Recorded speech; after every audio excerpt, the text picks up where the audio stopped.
So, thank you, Linda and Dominic. Let's start with you, Linda. What did your parents, what was the message when you were growing up about the meaning of life, God, that kind of thing? What were the values that you were taught? Work. Not in school necessarily. They never. My father used to tell me I was that don't work too hard in school. But at home, I had so many chores and took care of my brothers and always be, you know, be, do stuff, kind of accomplish stuff, just do the dishes, do this, do that. And that, he was like that. They were both kind of like that. Um, and so I kind of am still that way. And so I got that feeling. I also got the feeling very connected to being to my past, very connected to being Jewish, very connected to that being very, very, very, very important. Not so much acting it out on a very everyday, not so much, doing X things every day or religious things like that, but that I was part of that big world of people that had gone through so much to allow me to have the life that I have, and that there was something that connected us all, and that was going to be part of me forever, and that was a big part of who I was. What were your what was your birth order? I You was had, the oldest by 6 years because my father was in the service. And then I had a brother that's 6 years younger and 8 years younger. And I basically took care of them. I was baby. They left me alone with my brother when I was 6 years old. I wow. mean, I was I was raising them, as I can remember. And they're nothing like me. We're so different. They never went to college. My parents never went to college. Um, they were refugees. I mean, they're refugees, and their parents were refugees. And my brothers kind of went into business with my father. And, I have a relationship with my brothers now, but we couldn't be more different. So, What did being Jewish mean besides being part of a persecuted group that needs to stick together and watch out for each other? What were the kind of religious teachings that you learned? well, I learned all about the Old Testament, all the stories. I actually taught Sunday school for a little while. Um, I went. I I had. I did those all the holidays. I I loved the holidays. I felt part of that world. I felt like if someone was Jewish and they were a good person, that we had a connection. It grounded me. I didn't grow up with all Jewish people at all. My grammar school wasn't at all. My neighborhood that I grew up in, out here, a lot of it was, but not all of it. And certainly my high school wasn't. But if someone was Jewish, there was a camaraderie. that it gave me, I thought it was a really good religion in that um, so many people were smart. So many people were intelligent. They were interested in charities. They were interested in giving. They were helping. They were, I liked that part of it. Mm-hmm. What about, it seems like the Sabbath is the most routine, holy observation that you light the candles and say the prayers on Friday night. Was that part of your family tradition or not? It was when it was convenient. Yeah, we weren't kosher, and we weren't. Like I said, my father worked all the time. There was no way he was going to be home on a Sabbath or Friday night. He didn't ever go to any of my plays I was in. My graduation from grammar school, I gave the talk, and he never came. You know, nothing. In fourth grade, we had a play. I, I wasn't the star, but I had a big part in it. He couldn't come because of work. So there's no way that our family could have had the Sabbath or Friday night because of work. That was the most important part of his life. Yeah, so we didn't have that. And I think that was because his most important thing was work. And he was really interested in preserving Israel and that part of Judaism, but he wasn't interested. He told me when I was a teenager he didn't believe in God because of what happened in the Holocaust.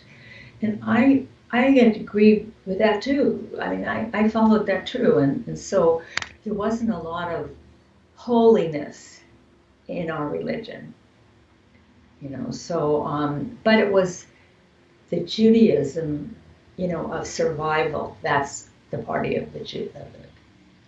Got it. So, Dominic, you had a really different flavor. Italian Catholic, everybody Italian Catholic. What did your family teach you about the meaning of life? Well, I never really talked about the meaning of life. The meaning of life, from what I was able to assume, was that family and loyalty to family was very important.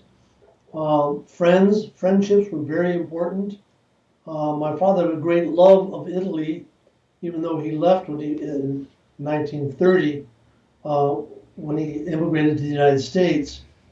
So their meaning of life really, in a great sense, was survival, because they came here during the Depression, and my father was still learning English. My mother was raised in Pennsylvania, and then when my father got married, they came to California. So I was born and raised in California, in San Jose, and in a Catholic parish. I think there was one Jewish girl in our whole school, in my class anyway.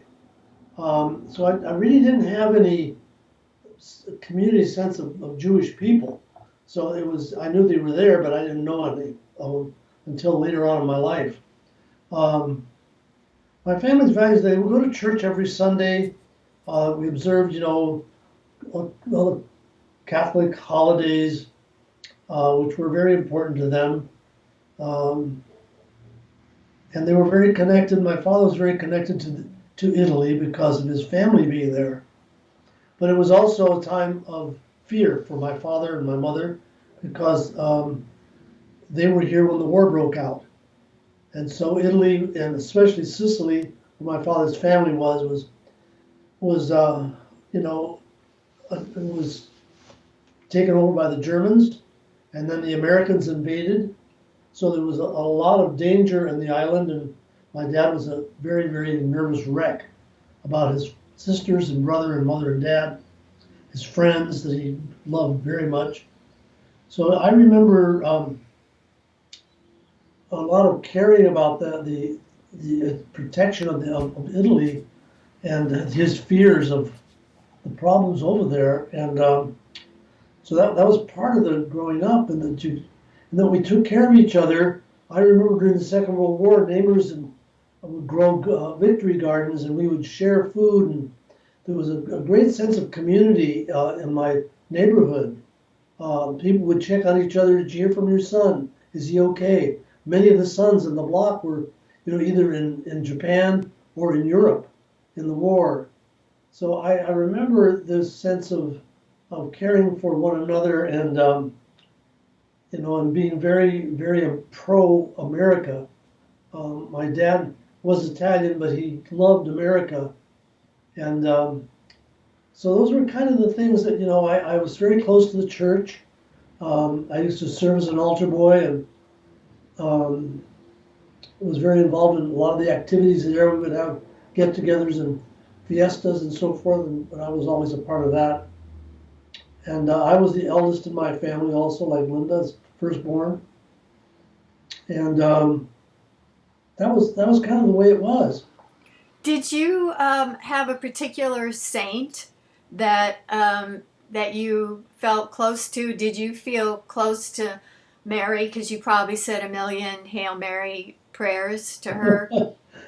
Well, my mother's name was Mary, so I kind of had that connection. Saint Dominic was very important because the name in my family goes back many generations. Forward, too. Yeah, and forward. That's right. My son and my grandson, and Saint Joseph, I guess, was another one that was very important in our family. He was the father of Jesus. And then you pray to Saint Anthony if you lost something. You pray to Saint Jude if it was a hopeless case. Saint Teresa, for what reason I don't remember, but my grandmother was especially devout in her prayers to the saints. And she used to pray with me at night when she'd be at our house, and she would say prayers to the guardian angel to watch over me when I was asleep. I remember that very strongly. So, yeah. What's the thinking about let's say I commit a venial sin and I don't have time to say confession and be absolved by a priest, what would happen to me if I died? Well, if you had a venial sin, you would go to purgatory for a short time, and then you'd go to heaven. And would I have to do some work or say some prayers to get out, or it's just a matter of waiting the right time? Oh, No, you go to hell. No. You go, if you have a venial sin, you don't go to hell. Okay. She asked about venial sin, which means you've done your homework. No, venial sins were, things that people do in the course of everyday life, and they're mistakes, they're bloopers, they're falling short, but they're not mortal sins. They're usually not breaking the 10 Commandments, which is usually the heavier duty sins. But that was the main thing, and we were trained to go to confession every Saturday in preparation for Sunday Mass. So usually Sundays we had a pretty clean slate. So if I commit a mortal sin, like, I don't know, kill someone, and I haven't been absolved, then I go to hell and I'm there for good? That's it. You're done. You're toast. Yep. And I think you mentioned that there's a fourth area that used to exist in the church's thinking. A fourth? Yeah. Well, there was limbo. Limbo. Yes, yeah. That you don't hear of limbo anymore, but limbo is where unbaptized children would go. Where do they go now? Well, that's a good question. My belief is that they all go to heaven, but none of it made any sense to me. I left the Jesuits, I left the church, and most of the are legends and stories that have evolved since time began. And I see that in the Old Testament. The New Testament's a little bit more discursive because there were letters and stories that were documented throughout in history. So you have, St. Paul the Apostle and the four evangelists who tell of the times of Jesus. But most of the stuff to me, especially the Old Testament, are the stories of tribal people trying to make sense of a world they didn't understand. So yeah, you don't hear about limbo anymore. And then you went to Catholic high school, and somewhere around then you decided to be a Jesuit priest. How did that? I graduated from Jesuit high school. I went to Europe for the summer.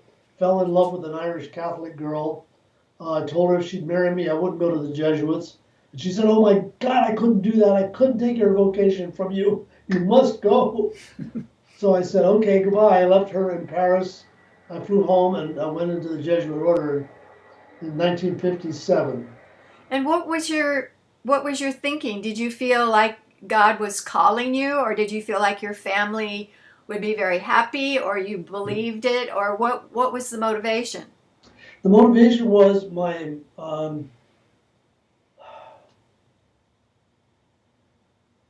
real, I think, a sense of the role models of my Jesuit teachers. I had great teachers at my high school, and they were very smart. They were great teachers. Some of them became very great at mentoring me and getting me involved in school activities because I was not an athlete.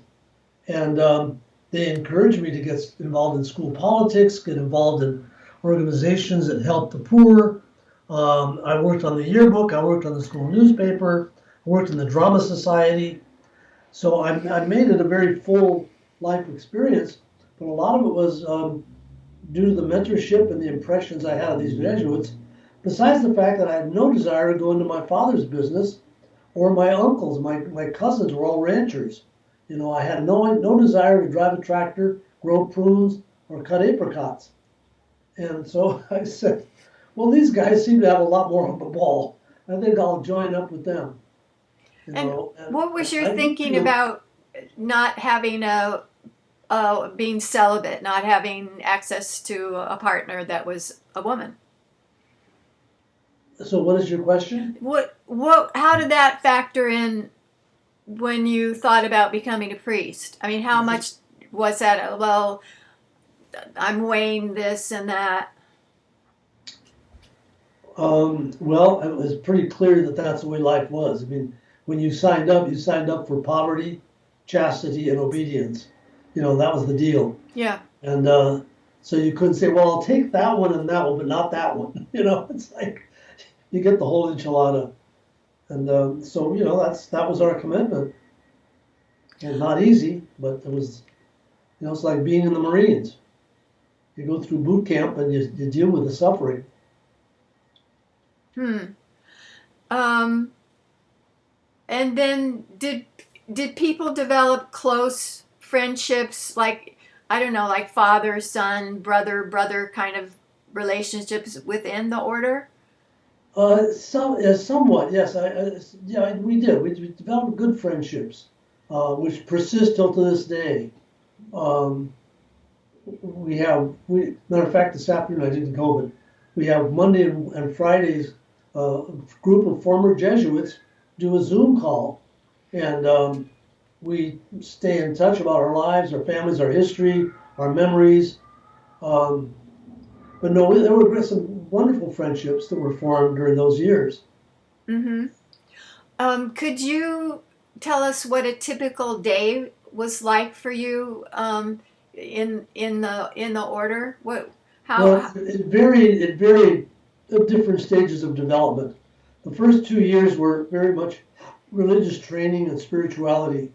We would have minor emphasis on courses. We took courses from Santa Clara University. The professors would come up, but most of our days, for example, we get up at 5 in the morning.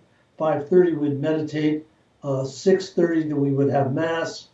7:15 breakfast, and we do all the dishes, clean the tables. 8 o'clock we'd go back to our rooms and write reflections from our meditation and Mass. And then we were assigned chores for the day, and then we would have classes. Like there'd be some chores from 9 until 10:30, class at 10:45 until noon, and then lunch. We'd clean up after lunch. After lunch, we would have a recreation time where we could go outside and speak. When you're in the house, in the monastery, you don't speak, except if you do, it's in Latin. So we all had to speak Latin within the house, and only for really a serious reason. There was no chit-chat. So they wanted silence for the most part.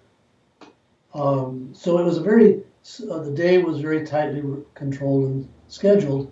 In the afternoons, most afternoons we did work of some kind or other in the seminary, whether it was fixing typewriters or cleaning the showers and cleaning the kitchen and doing menial work.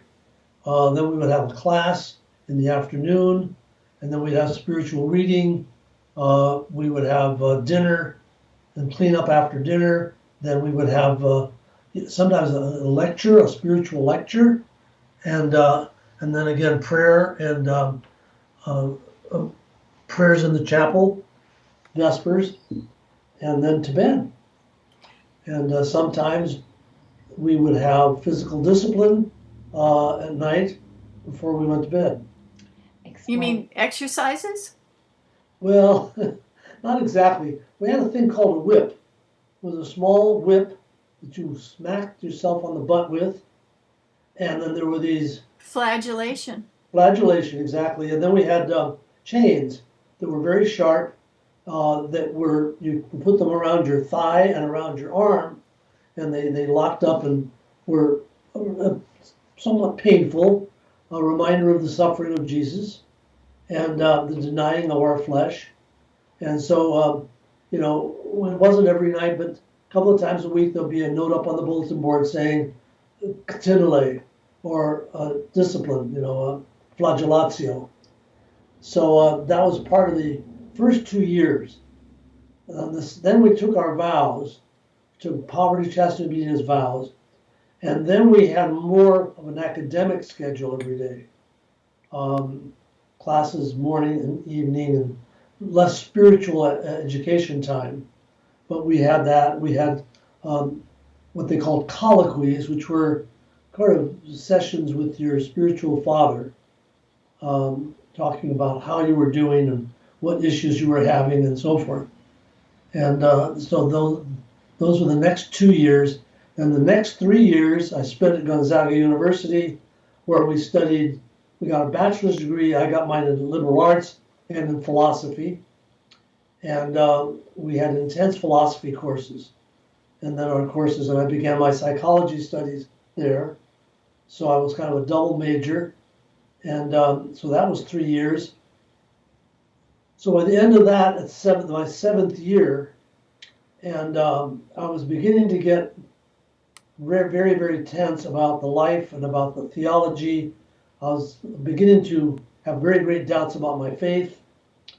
I was having very, very big concerns about the celibacy. Was very difficult because we were, seeing all these wonderful young women on the campus and feeling, like I'm a human being, but there was no relationship with any of them. But there was that awareness.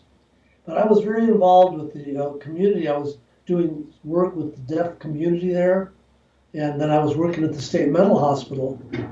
So I was happy that I had these outlets in the real world.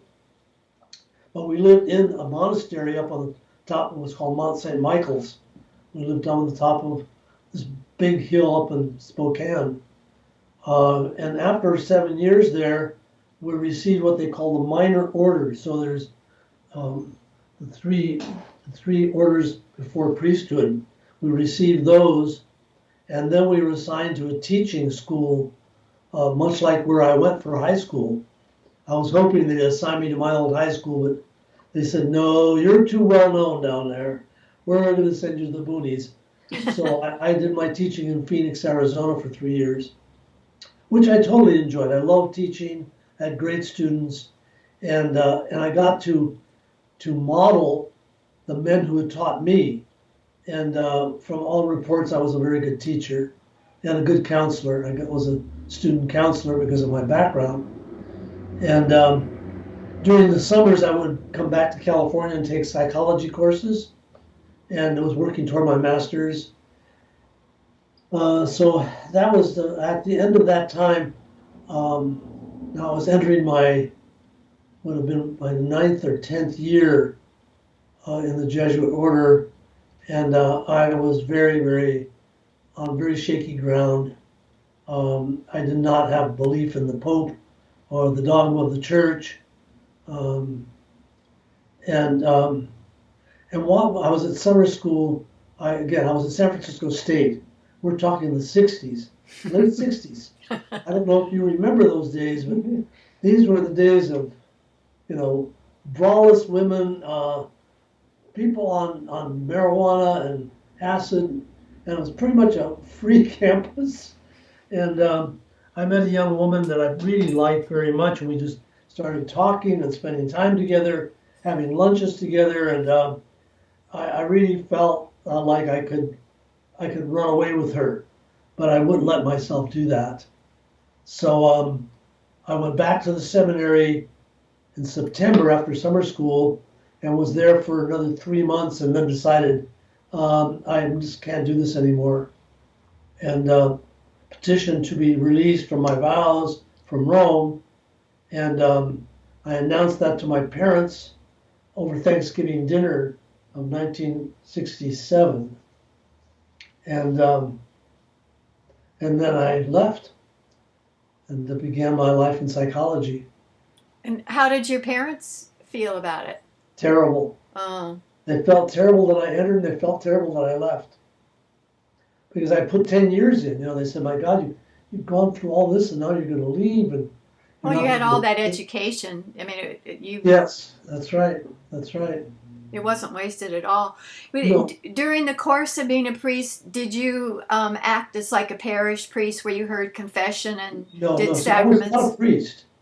To be a Jesuit, in those days, it took 13 years. They were like the most difficult order in the Catholic Church.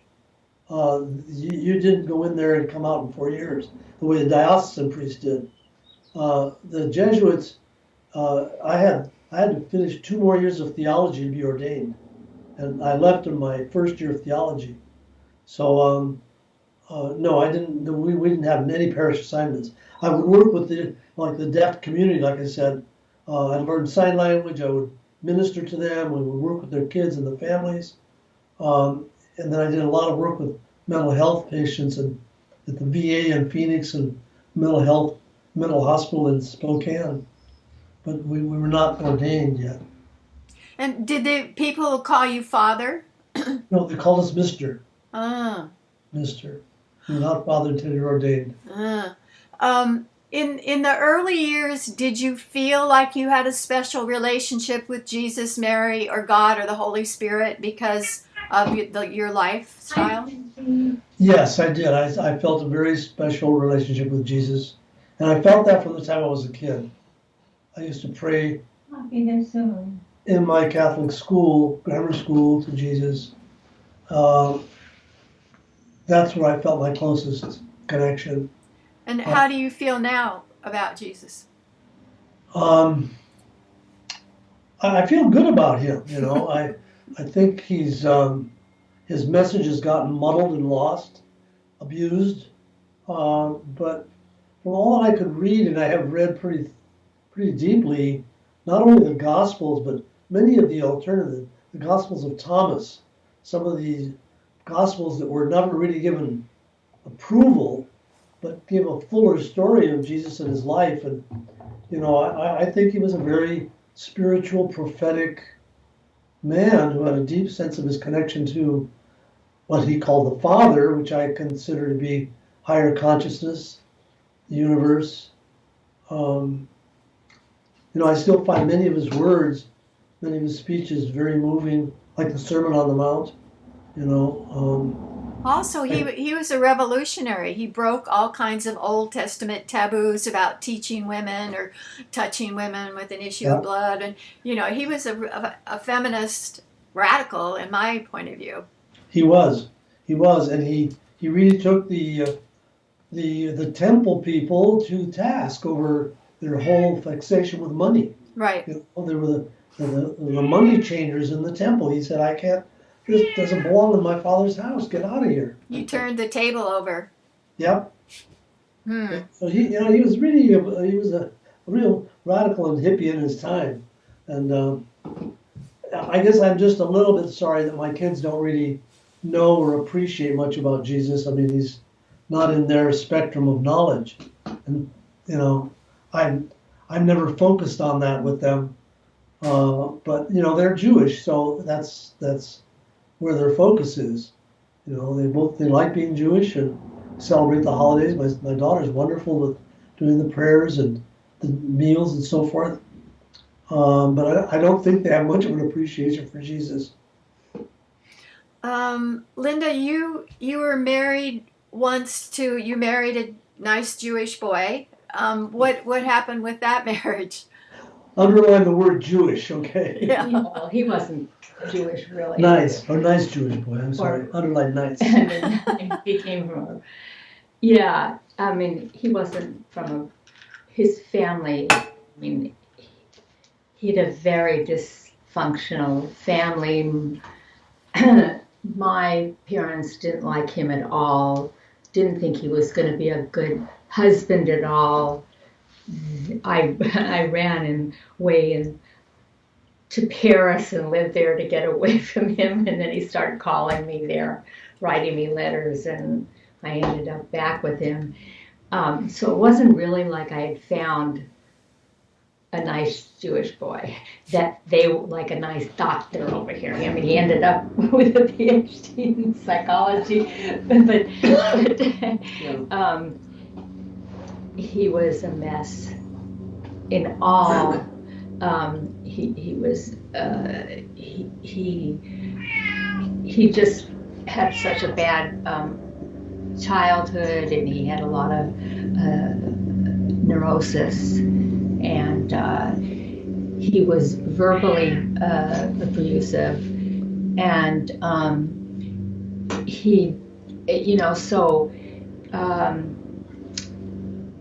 I never had, and I always rejected. I never wanted to go out with nice Jewish boys. I mean, now I think how that's so stupid. I could have found a nice.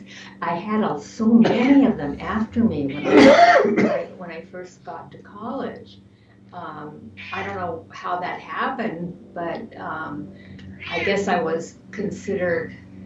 Oh, you know, I don't know what. Anyway, and I had so many callers and all that, and I rejected them almost. Oh, you want to be a doctor? I don't want to go out with you. I mean, it was just like I didn't want that world, you know. And Jerry, my first, he wanted to be a writer, a poet.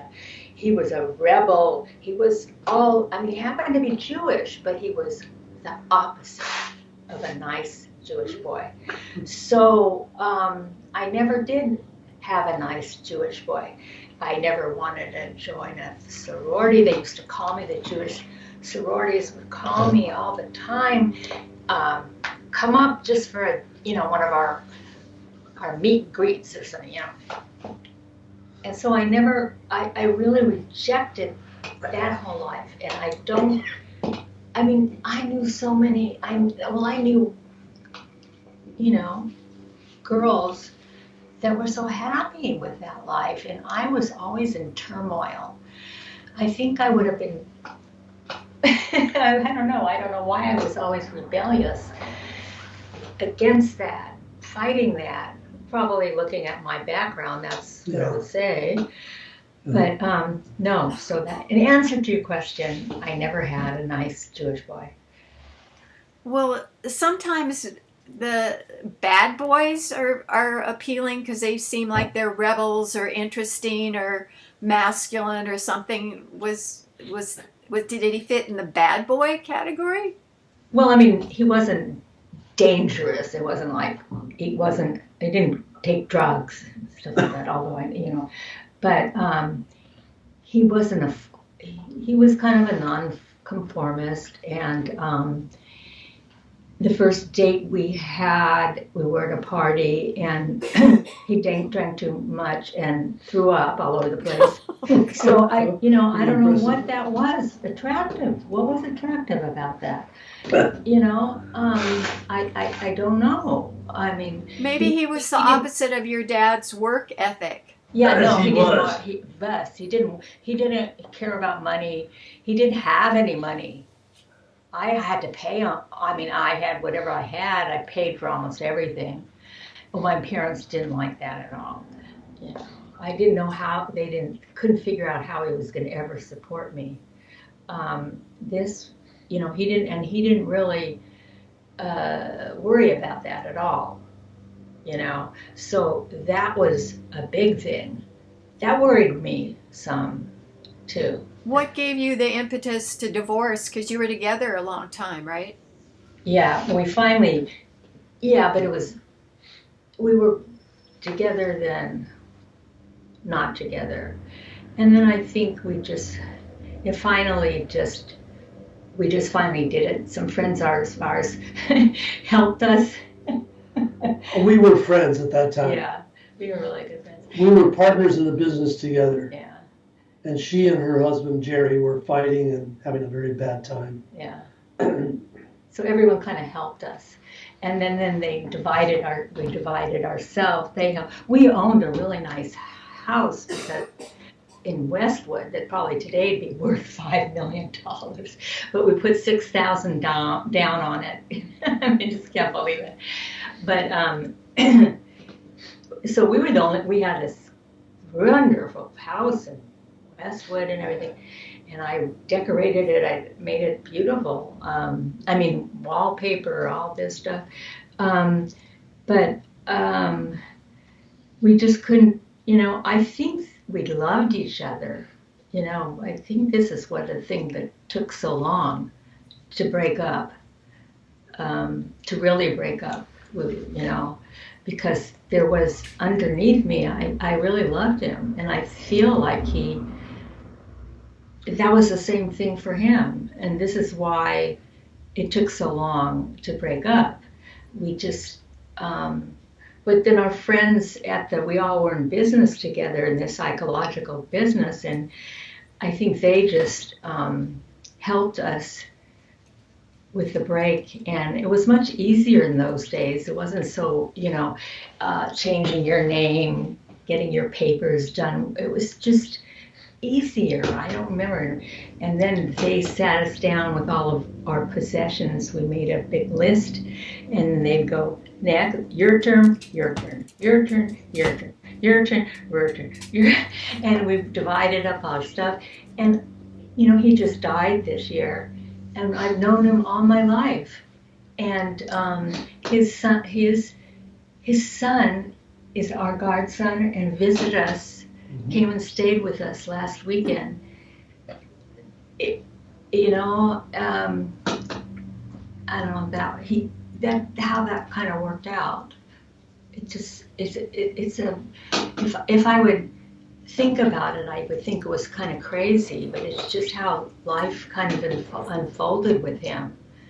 And once we were apart, I kind of kept my distance, but we never had a fight again. And we did things together as families, and that was it. We would go skiing with his family and our family, and the boys, his son and our kids.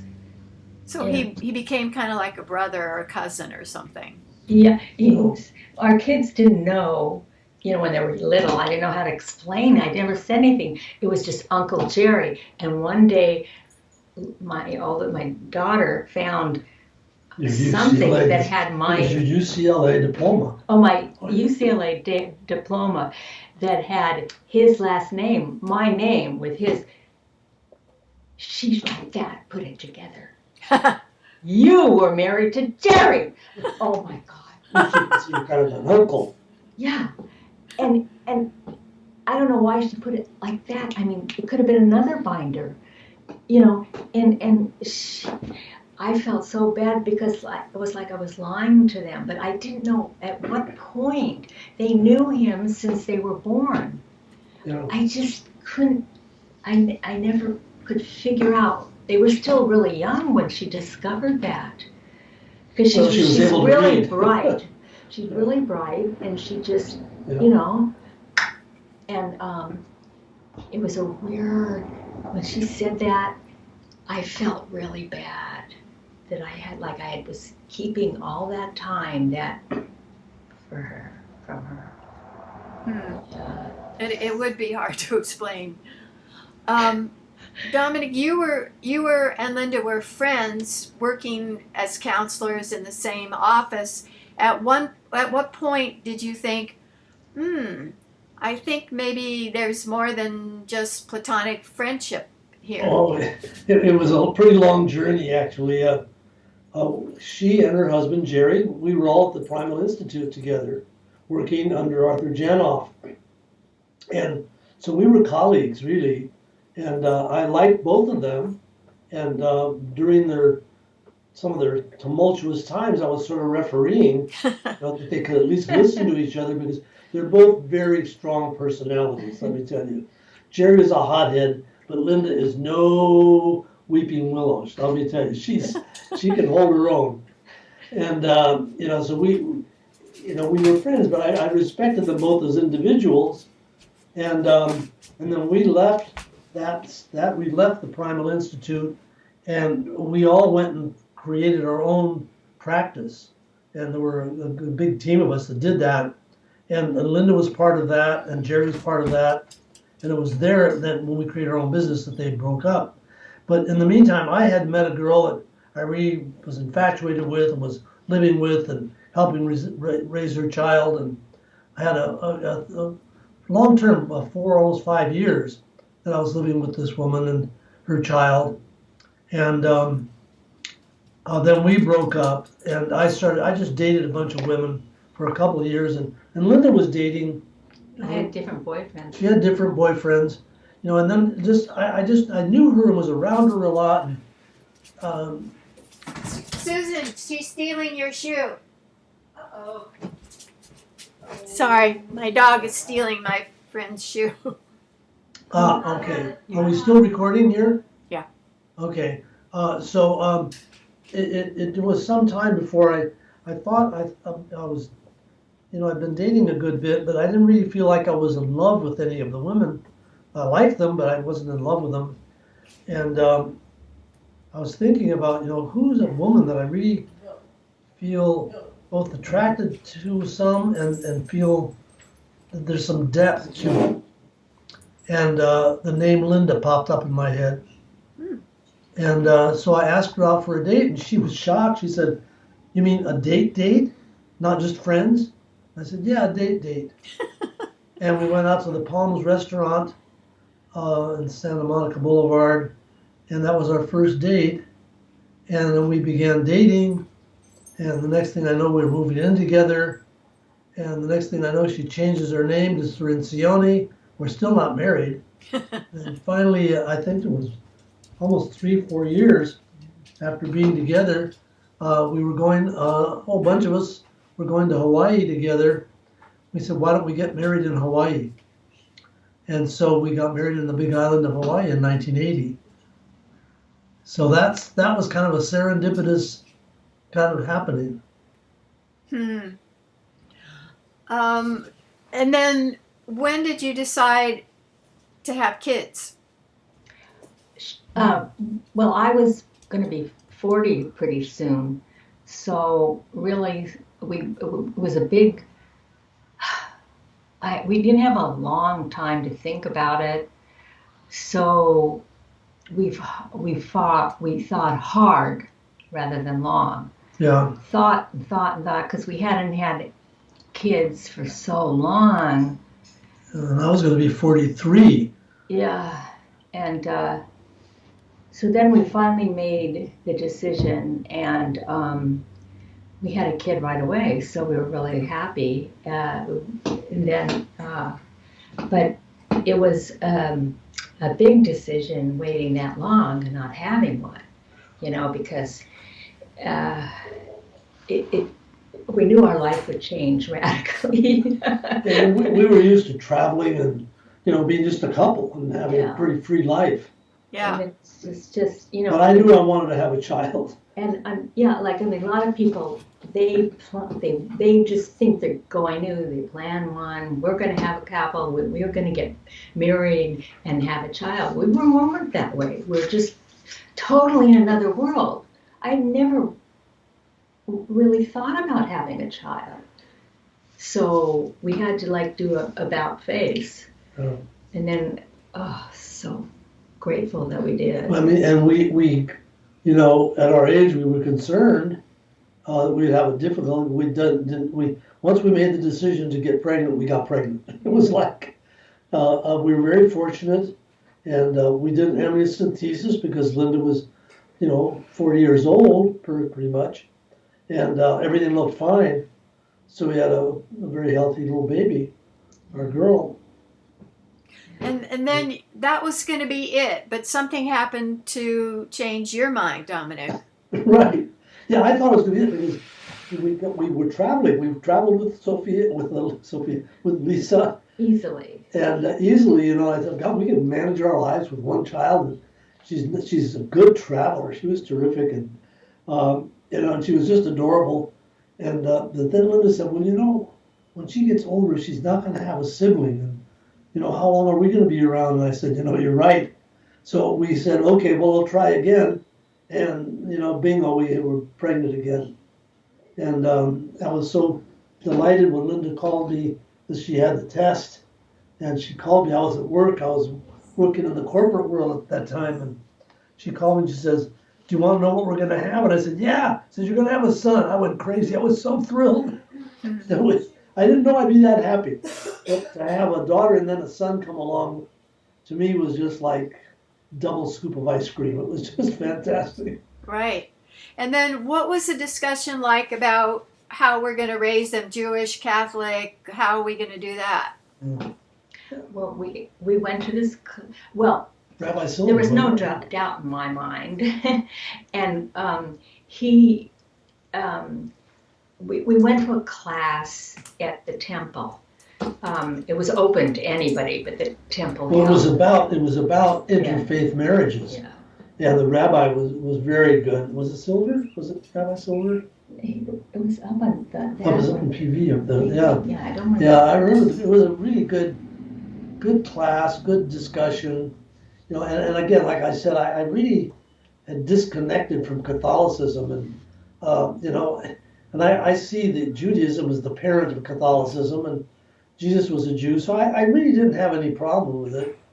And while I was a Jesuit, I had actually befriended a rabbi up in Spokane, Washington, and we became good friends, and they used to have me over at their house for the holidays.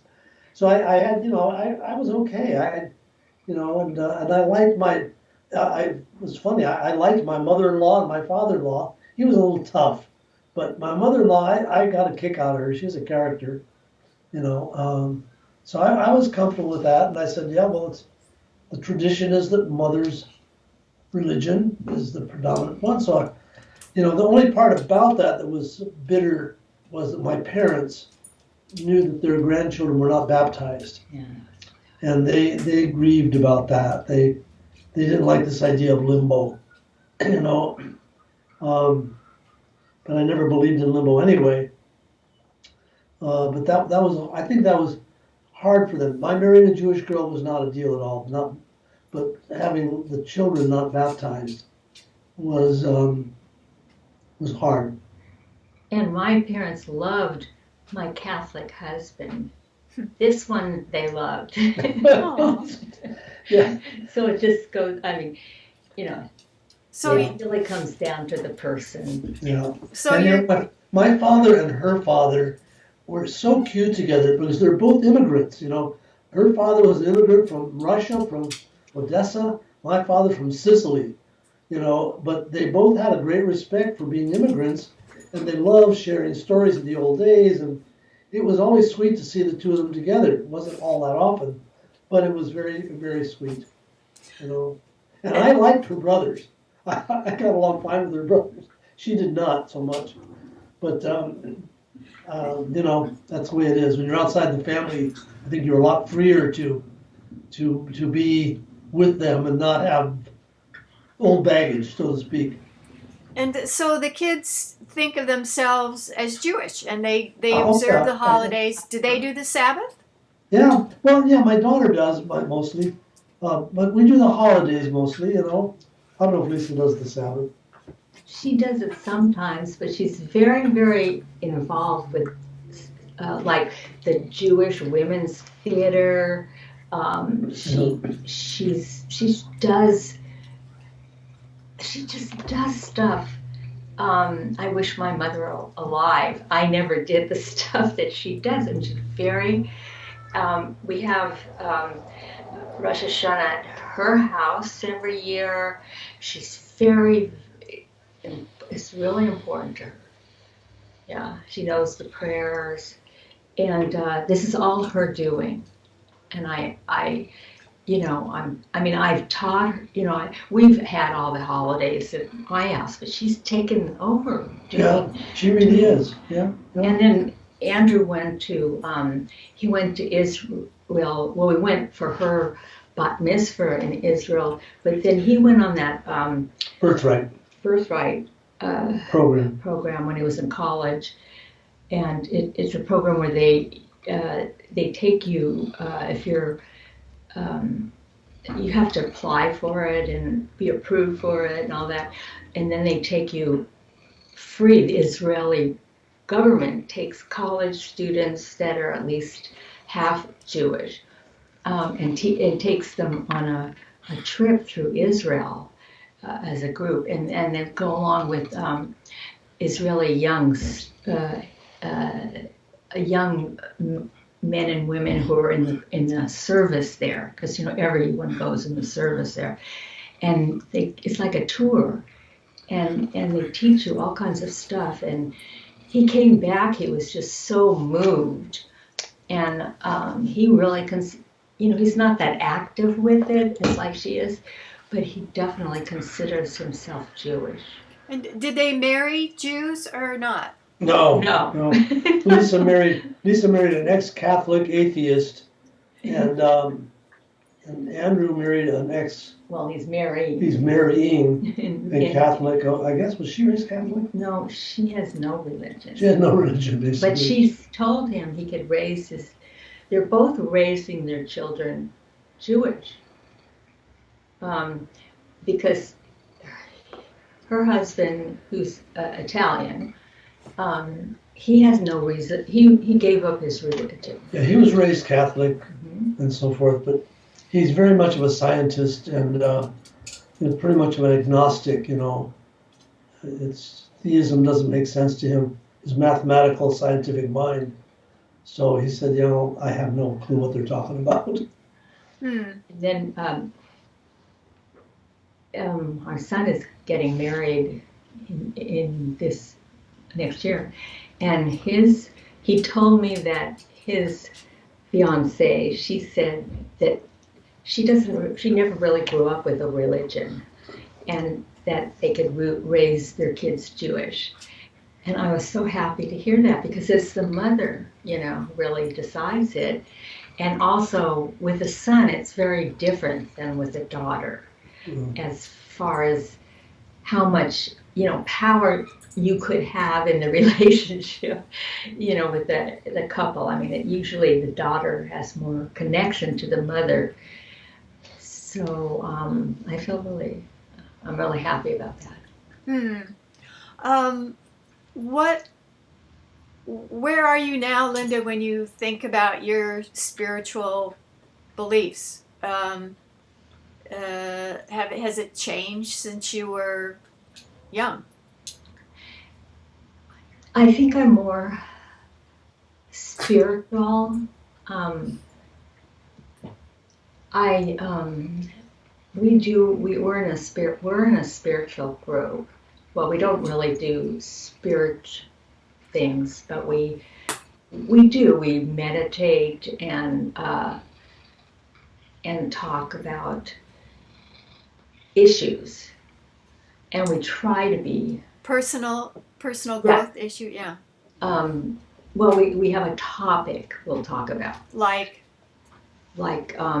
kindness or aging or Or a reading. a reading, and we'll talk it. So we have different. Each of us takes turns being the leader and bringing in something, and we try to start with a meditation. We meet every other week. Now it's on Zoom because that's just what happened, and we have a couple of people who are really sick, so we've stayed on Zoom because it's so hard for them.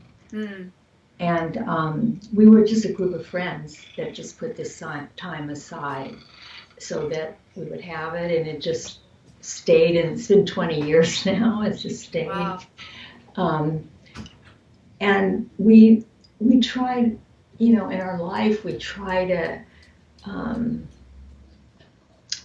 I don't know, we're interested in going to things that are meaningful, reading things that are meaningful.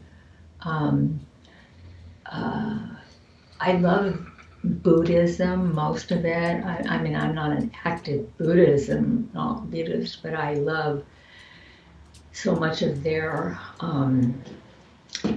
so much of what they teach. So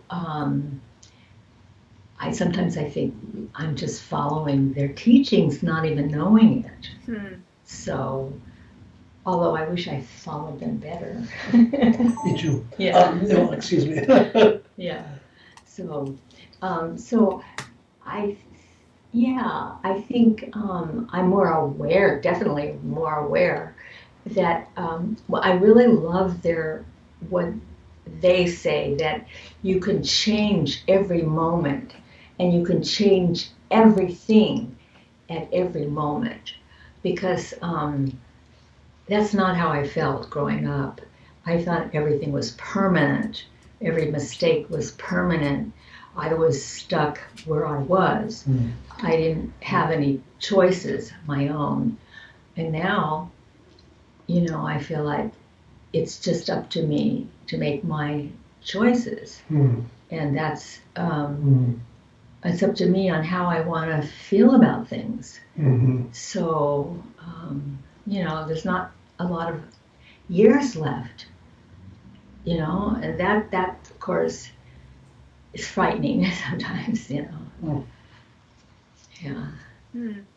Dominic, what have you seen in terms of your Jesuit support group, I guess you'd call them? How have they evolved? I mean, do they have a spiritual practice? Are they think that religion is something they reject? I'm curious how those bright Jesuits. There's a pretty broad spectrum there too. Some of them, are still practicing Catholics. They go to church every Sunday and so forth. Others really moved to a neutral position. They're not involved in any church. And then some have really been more like Linda and I are in focus on spirituality and the meaning of consciousness and how we live our lives. And, it's paradoxical that, I've always loved Buddhism and the spiritual teachings of the Dalai Lama and Jean Kabat-Zinn and some of these other writers, because they make so much sense to me, both from a psychological point of view and also from a very deep psychological point of view. And I've always been a believer in, you have to take care of your body, you got to take care of your psychology, and you got to take care of your soul. And it's not by accident that we have the Holy Trinity, because when you think about it, our lives are very Trinitarian. There's the body, mind, and spirit. And so I get from those guys where they're coming from, but we all seem to support each other in our evolving awareness and our evolving perceptions of what it means to be not even a religious person, as religious has to do with religion, but what does it mean to be human? And what does it mean to be a spiritual human? And one of my favorite sayings is, Are we human beings having a spiritual experience, or are we spiritual beings having a human experience? And I opt for the latter. Somehow the spirit of Dominic came out of the universe into this body, and they say, see what you can do with it. Good luck. And Yeah. so the challenge is ours to make, as Linda said, the best we can of our lives. Does that mean you believe in karma and reincarnation, that the spirit evolves in different bodies? I would be closer to that theory than any other. I'm not too sure about, karma, I can see that. Reincarnation, I don't see that as a physiological event, but I see the spirit does not die. I think it becomes part of the universal consciousness, which is what I would consider God, universal consciousness. I think Jung had it pretty well nailed when he went in that direction. And then there was a Jesuit, Teilhard de Chardin. Chardin, yeah. Yeah, his writings, I think, were very inspirational to me from a Christian point of view. Very spiritual man. Yeah, I think he believed that God is like this universal presence, divinity, Yeah. not like a God with a beard and a chair and a throne in heaven. That's correct. Yes, Yeah. that's correct. Well, he was a scientist, right? He was. He was. Yeah, he was studied evolution and stuff. Yeah.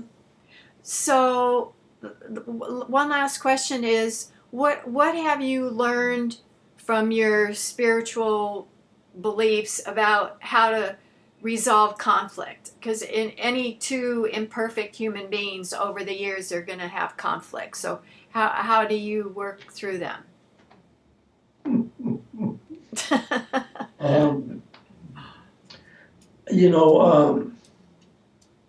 It's hard to stay spiritual when you get angry. Yeah, it's true. It is hard, but it's possible. Yeah.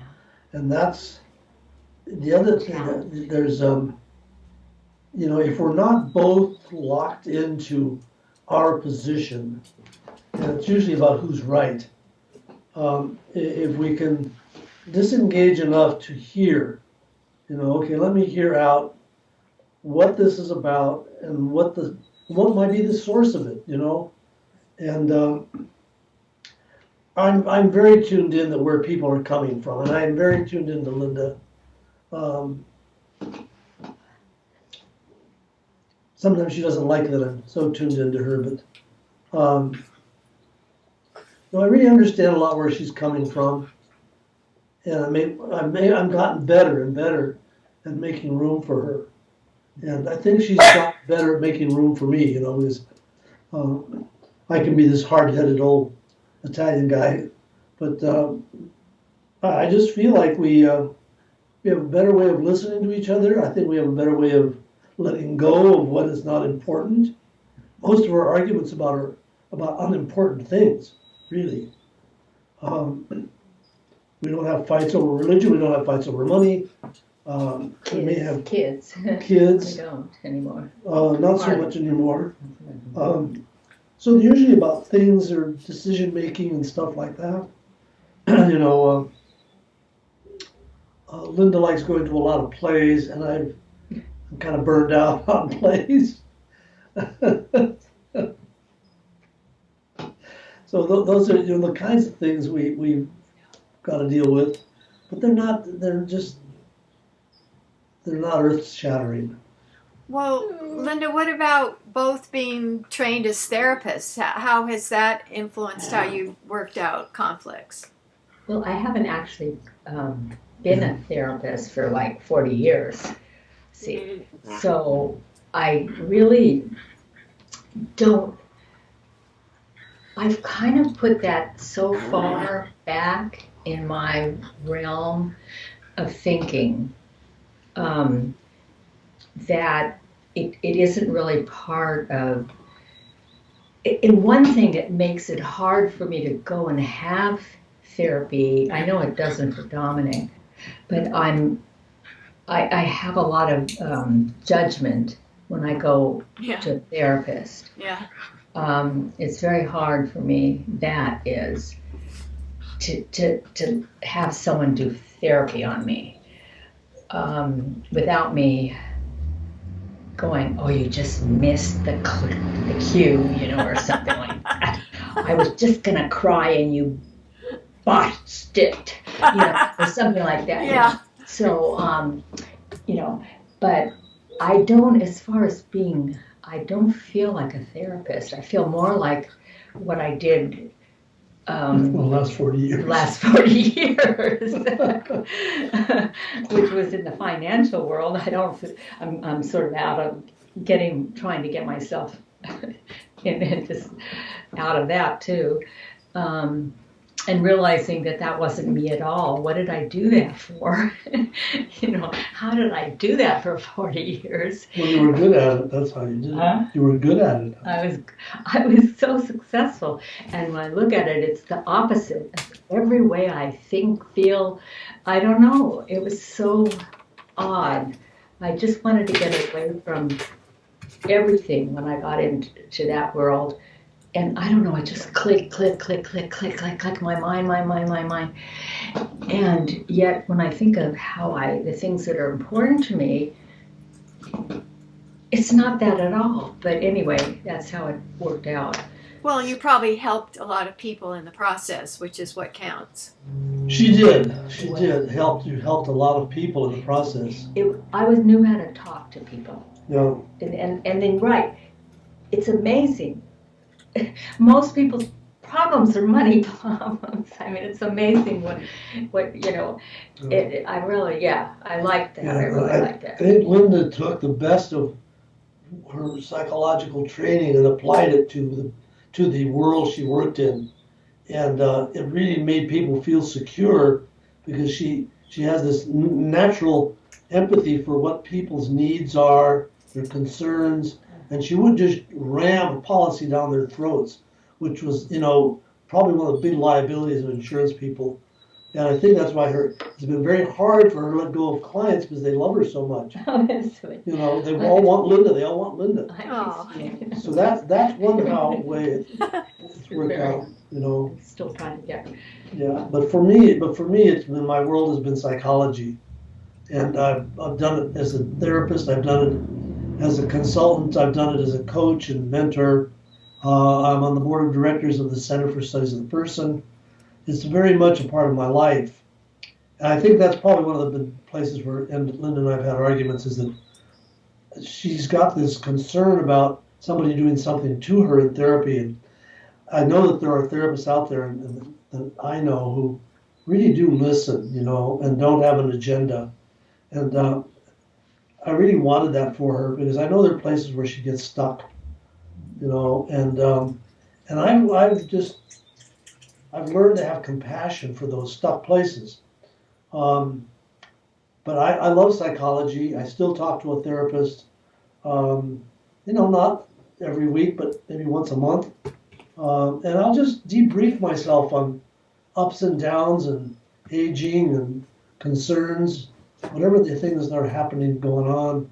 And sometimes I go into some very deep places because I've been through a lot of different kinds of therapy. And, I wanted the smorgasbord, so I wasn't a dyed-in-the-wool Freudian or Jungian.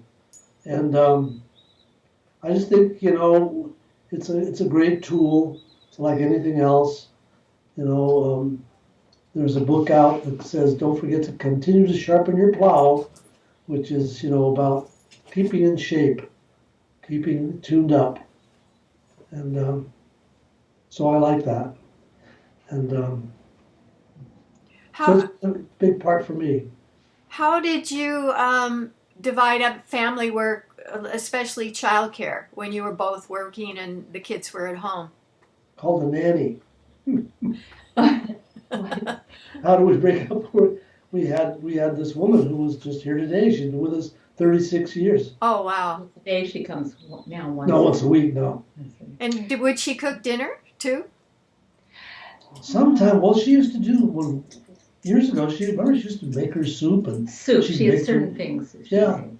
But But We usually then- tried making dinner ourselves with the kids, you know.